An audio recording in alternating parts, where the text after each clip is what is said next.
भतीजा ए भतीजा चल बेटा हमरा साथे मेला घूमे। ना बेटा अब फोफी दिला दे ना चाहिए। जिलेबी ना खइबे चल ना। ए भौजी जाए दी महाराज काहे के जाए दी।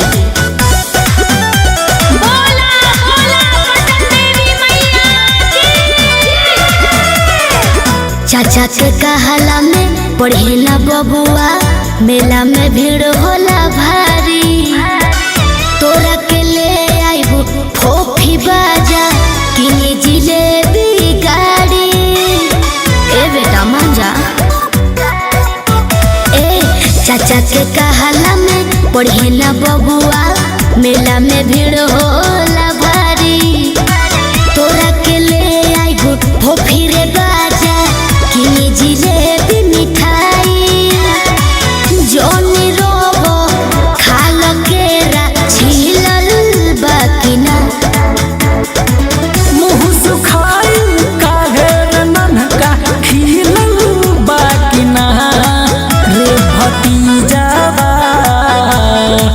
रे भतीजावा मेला के खर्चा मिलल बाकिना। रे भतीजावा मेला के खर्चा मिलल कि ना।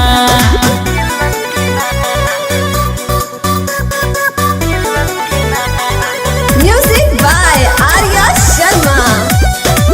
बोला बोला शेरा वाली मैया की जय। बेलो लगाई बाजार देवरू देवरू। ई तो चढ़ल बा कपार देवरू। अपने तबान ठन जालू हो लइका वाला ना तू बुझालू हो।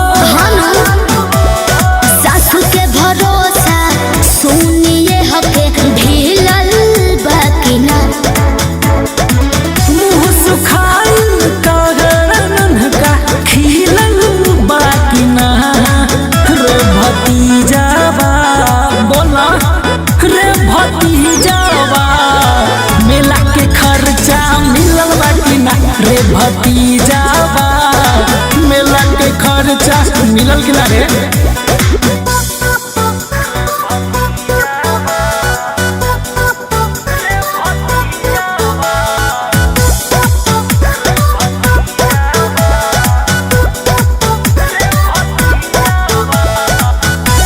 बोला बोला बखोरा कुर्बानी मैया की जय।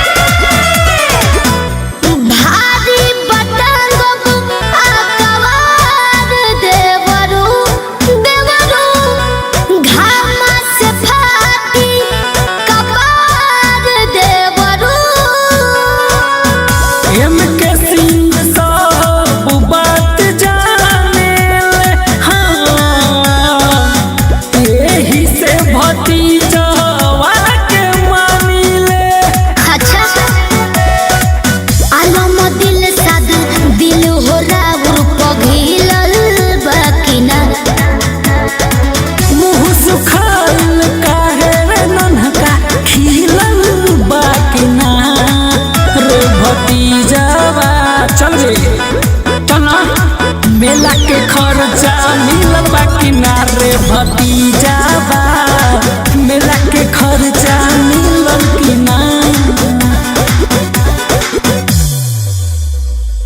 चाचा के कहला में पढ़ेला बबुआ मेला में भीड़ होला भारी।